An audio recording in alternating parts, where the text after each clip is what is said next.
حضرت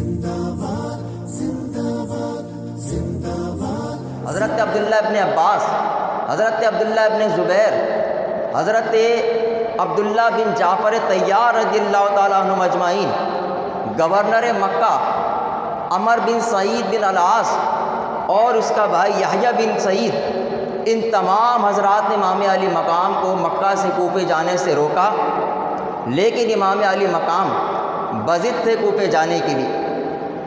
گورنر مکہ عمر بن سعید نے ایک تحریری امان نامہ لکھا اور امام علی مقام سے کہا کہ حضور ہم آپ کو امان دیتے ہیں، آپ یہاں سے کہیں نہ جائیں۔ لیکن امام علی مقام جانے لگے۔ عمر بن سعید نے حضرت عبداللہ بن جعفر کو بھیجا، ان کے ساتھ اپنے بھائی یحییٰ بن سعید کو بھیجا، جاؤ جا کے امام علی مقام کو روکو۔ یہ آئے، یہ عبداللہ بن جعفر یہ امام علی مقام کے بہنوئی ہیں اور حضرت سیدہ زینب کے شوہر ہیں۔ انہوں نے آ کے امام علی مقام کو روکا اور ان کو کوفے جانے سے منع کیا، لیکن امام علی مقام نہ مانے تو انہوں نے کہا حضور قبلہ کیا بات ہے، ہم سارے آپ کو کوفے جانے سے روکنا چاہتے ہیں، لیکن آپ کوفے جانے کے لیے اتنا بضد کیوں ہیں؟ حضرت امام علی مقام نے کہا کہ بھائی میں نے کل رات رسول اللہ کو خواب میں دیکھا ہے، نبی پاک علیہ الصلوۃ والسلام نے مجھے ایک کام کا حکم دیا ہے، جب تک میں اس کو پورا نہیں کر لیتا میں واپس نہیں لوٹوں گا، چاہے وہ میرے موافق ہو یا مخالف، میں باز نہیں آؤں گا۔ حضرت عبداللہ بن جعفر نے کہا کہ حضور وہ خواب کیا ہے؟ امام علی مقام نے فرمایا کہ اب تک میں نے وہ خواب کسی کو بیان نہیں کیا اور نہ میں کسی سے بیان کروں گا، چاہے جائے کہ میں اپنے رب سے جا ملوں۔ حضرت امام علی مقام علی جدی الصلاۃ والسلام، یہ لوگ امام علی مقام کو اللہ کی قسمیں دے کے روکتے تھے، لیکن آپ رکتے نہیں تھے۔ وجہ کیا تھی؟ قرآن پڑھ کر دیکھو، اللہ فرماتا ہے، اللہ تعالیٰ ارشاد فرماتا ہے وَمَن یُطِعِ الرَّسُولَ فَقَدْ أَطَاعَ اللَّهَ، جس نے رسول کی اطاعت کی در حقیقت اس نے اللہ کی اطاعت کی۔ جس کام پر حضور علیہ الصلوۃ والسلام نے امام علی مقام کو حکم دیا تھا، در حقیقت اللہ نے آپ کو اس بات کا حکم دیا تھا، اس لیے کہ جس کام پر نبی پاک علیہ الصلوۃ والسلام نے آپ کو مامور کیا، آیات قرآنی یہ بتاتی ہے کہ وہ کام جو رسول اللہ حکم فرمائے در حقیقت اللہ اس کا حکم فرما رہا ہوتا ہے۔ تو جس کام کے لیے امام علی مقام کو رسول اللہ نے حکم دیا تھا، در حقیقت اللہ بھی آپ سے یہی چاہتا تھا، اس لیے کہ رسول کی اطاعت اللہ کی اطاعت ہے۔ تو پتہ چلا کہ امام علی مقام علی جدی الصلاۃ والسلام آپ مامور من اللہ تھے، اللہ کی جانب سے مامور کیے گئے تھے۔ چنانچہ امام علی مقام نے رخت سفر باندھا اور کوفے کی جانب رخ کیا۔ حضرت امام علی مقام کے بھائی حضرت محمد بن حنفیہ کو امام علی مقام کے کوفے جانے کی خبر موصول ہوئی۔ آپ کے سامنے وضو کا ایک تھال رکھا ہوا تھا، وہ سارا کا سارا آپ کے آنسوؤں سے بھر گیا۔ امام کے کوفے جانے کی خبر سن کے اتنا روئے ہیں کہ وہ وضو کا تھال سارا آپ کے آنسوؤں سے بھر گیا، اس لیے کہ یہ لوگ جانتے تھے کہ کوفے والے بے وفا ہیں، وفا کرنے والے نہیں۔ امام نے ان تمام حالات کے باوجود سفر کو جاری رکھا اور چلتے چلتے مقام صفا پر آپ کی ملاقات عرب کے مشہور شاعر فرزدق سے ہوئی۔ اس سے امام علی مقام نے عراق کے حالات پوچھے۔ اس نے کہا القلوب معک والسیوف مع بنی امیہ، حضور ان لوگوں کا حال یہ کہ ان کے دل تو آپ کے ساتھ ہے لیکن تلواریں بنو امیہ کے ساتھ ہوں گی۔ اس شخص کو کوفے کے مکمل حالات معلوم نہیں تھے، لہٰذا اس نے وہی بیان کیا جتنا یہ جانتا۔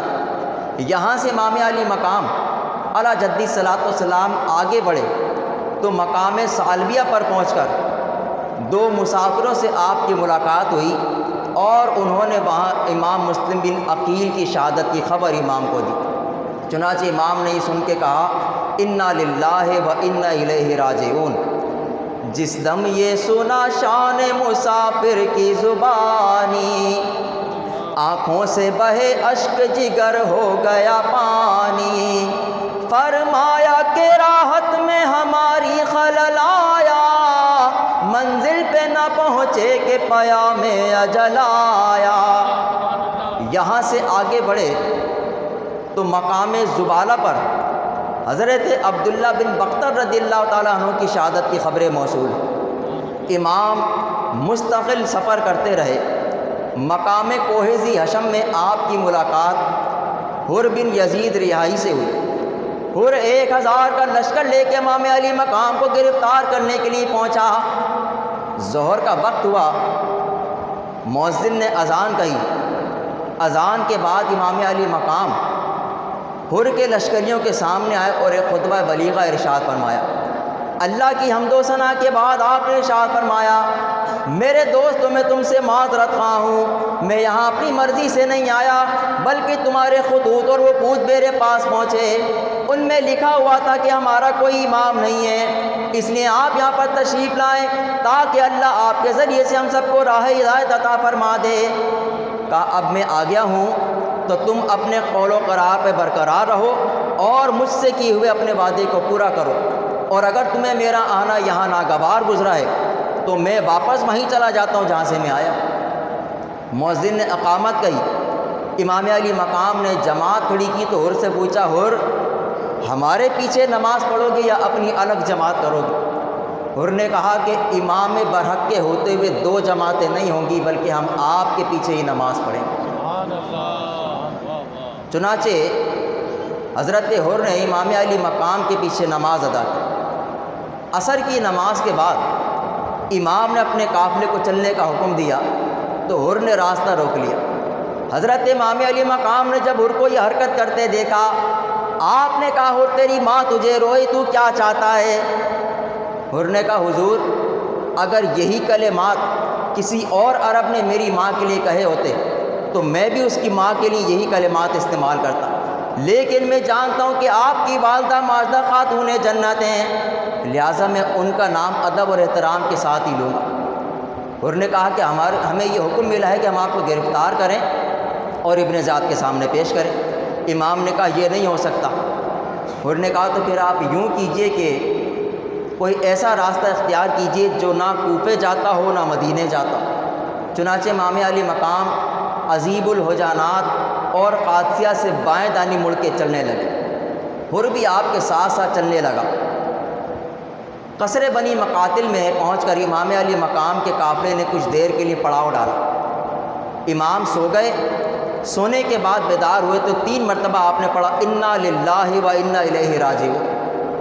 حضرت امام زین العابدین قریب بیٹھے تھے، کہا ابا جان یہ دعا تو کسی کی موت یا مصائب و علام پر پڑھی جاتی، آپ نے اس دعا کو کیوں پڑھا؟ حضرت امام علی مقام نے فرمایا، بیٹا میں نے ابھی خواب میں ایک سوار کو دیکھا ہے اور وہ کہہ رہا ہے کہ لوگ سفر کر رہے ہیں اور موت ان کا پیچھا کر رہی ہے۔ حضرت امام زین العابدین رضی اللہ تعالیٰ عنہ یہ سن کر بڑے متعجب ہوئے۔ امام علی مقام کا قافلہ یہاں سے آگے بڑھا اور وادی نینوا میں پہنچا۔ یہاں ابن زیاد کا قاصد ملا، اس نے امام علی مقام کو سلام نہیں کیا، اس نے حر کو سلام کیا اور ابن زیاد کا پیغام دیا۔ اس خط میں لکھا ہوا تھا، حضرت امام علی مقام جہاں کہیں بھی ملے ان کو گرفتار کرو اور ان کو کسی ایسے لق و دق میدان میں اترنے پر مجبور کر دو جہاں نہ تو کوئی قیام گاہ ہو، نہ غذا موجود ہو، نہ پانی موجود ہو۔ حر نے کہا جاؤ جا کے ابن زیاد سے کہہ دو کہ امام علی مقام وادی نینوا میدان کربلا میں اس میدان کی غمی اداسی کو دیکھ کے امام علی مقام نے کسی سے پوچھا کہ یہ کون سی جگہ ہے، یہ کیا مقام ہے؟ کسی نے کہا کہ حضور یہ وادی نینوا میدان کربلا ہے۔ یہ سن کے امام نے اپنے قافلے والوں سے کہا اترو مسافروں کے سفر ہو چکا تمام، کوچ اب نہ ہوگا حشر تلک ہے یہی مقام، منزل یہی زمیں ہے یہی مشہد امام، اونٹوں سے بار اتار کر برپا کرو قیام، بستر لگاؤ شوق سے اس عرض پاک پر، آل نبی کا خون بہے گا اسی خاک پر۔ حضرت امام علی اکبر رضی اللہ تعالیٰ عنہ آپ نے پوچھا ابا جان یہ کیا کہہ رہے ہیں؟ فرمایا ہاں۔ حضرت امام علی مقام نے فرمایا بیٹا میں نے اپنے بابا جان حضرت علی المرتضیٰ کو فرماتے سنا، میرے بابا علی المرتضیٰ جنگ صفین سے واپسی میں اسی میدان سے گزرے اور انہوں نے پکار کے کہا یا ابا عبداللہ حسین فرات پہ صبر کرنا۔ حضرت علی المرتضیٰ کی آنکھوں میں آنسو آ گئے۔